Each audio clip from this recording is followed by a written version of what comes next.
പണ്ടൊക്കെ ഈ പ്രസവം കഴിഞ്ഞിട്ട് വയറ് നല്ല വരിഞ്ഞ് കെട്ടി കോണകം പോലെ ഒരു തുണി കെട്ടണം, അല്ലെങ്കിൽ താഴെ കൂടി യൂട്രസിനകത്തോട്ട് ഗ്യാസ് കയറും എന്നുള്ളത്. ഇപ്പോഴും ഇതേ പ്രാക്ടീസാണ് പല സ്ഥലങ്ങളിലും, പലരും ഇതേ ഒരു ഇതാണ് ചെയ്യുന്നത് ഡെലിവറി കഴിഞ്ഞിട്ട്. പക്ഷേ ഇത് പലപ്പോഴും വയറിലെ സ്കിന്ന് ഒരയാനും പേഷ്യൻറ്റിന് തന്നെ താഴത്തെ സ്റ്റിച്ചിന് ബുദ്ധിമുട്ടൊക്കെ ഉണ്ടാവാനൊക്കെ ഇത് കാരണമാകുന്നു. പണ്ട് ഇങ്ങനെ ഇവർ കോണകം പോലെ കെട്ടാനുള്ള കാരണം അന്ന് ഇന്നത്തെ പോലെ പാൻറ്റീസ്, പാഡ് ഇതൊന്നും അന്ന് അവൈലബിൾ ആയിരുന്നില്ല. അന്ന് അവർക്കതൊന്നും കിട്ടില്ലായിരുന്നു. അന്ന് തുടങ്ങിയിട്ടുള്ള ഒരു സിസ്റ്റമാണത്. അല്ലാതെ ഇപ്പോഴും നമ്മളത് ഫോളോ ചെയ്യേണ്ട ആവശ്യമില്ല. അപ്പോൾ കുറച്ചും കൂടെ കൺവീനിയൻറ്റ്, കൂടുതൽ ആളുകൾക്ക് സൗകര്യം പാൻറ്റീസും പാഡും യൂസ് ചെയ്യുന്നതാണ്.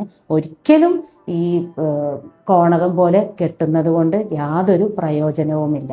താഴെക്കൂടി യൂട്രസിലോട്ട് ഗ്യാസ് കയറും എന്നുള്ളത് വെറും ഒരു തെറ്റിദ്ധാരണ മാത്രമാണ്. ഓക്കെ, അപ്പോൾ അതുകൊണ്ട് ഇനി നിങ്ങൾക്ക് ഈ വയറിൻ്റെ പേശികൾക്ക് ഒരു ബലം വരാനും അതുപോലെ നടുവേദന കുറയ്ക്കാനുമാണ് വയറ് കെട്ടുന്നതെങ്കിലും ഓക്കെ, പക്ഷേ അത് ഒരു മിതമായ രീതിയിലായിരിക്കണം. ഇതിനായി തുണി വരിഞ്ഞു മുറിക്കുന്നതിനേക്കാളും കുറച്ചുകൂടെ നല്ലത് ഒരു ബെൽറ്റ്, ഒരു മിതമായ പ്രഷറിൽ ഒരു ബെൽറ്റ് ഉപയോഗിക്കുന്നതായിരിക്കും നല്ലത്. തുണി വരിഞ്ഞു മുറുക്കി കെട്ടുമ്പോഴും അതുപോലെ ബെൽറ്റ് ആണെങ്കിലും ഒരു കൂടുതൽ പ്രഷറിൽ അത് കെട്ടിക്കഴിഞ്ഞാൽ എന്താ പ്രശ്നം എന്ന് വെച്ചാൽ ഈ വയറിനുള്ളിലെ പ്രഷർ കൂടാൻ അത് കാരണമാവും. അത് കാരണം യൂട്രസിന് താഴ്ച വരാനും അതുപോലെ മൂത്രത്തിൻ്റെ പ്രശ്നങ്ങൾ ഉണ്ടാവാനും, അതായത് മൂത്രം അറിയാതെ പോവുക, ഇങ്ങനെയുള്ള പ്രശ്നങ്ങളൊക്കെ ഭാവിയിൽ ഉണ്ടാവാനുള്ള കാരണം തന്നെ ഇത് ആയേക്കാം. അപ്പോൾ അതുകൊണ്ട് തന്നെ ഈ ഒരു വിഷയത്തിൽ പ്രത്യേകം ശ്രദ്ധിക്കണം. അധികമായിട്ടുള്ള പ്രഷർ വേണ്ട.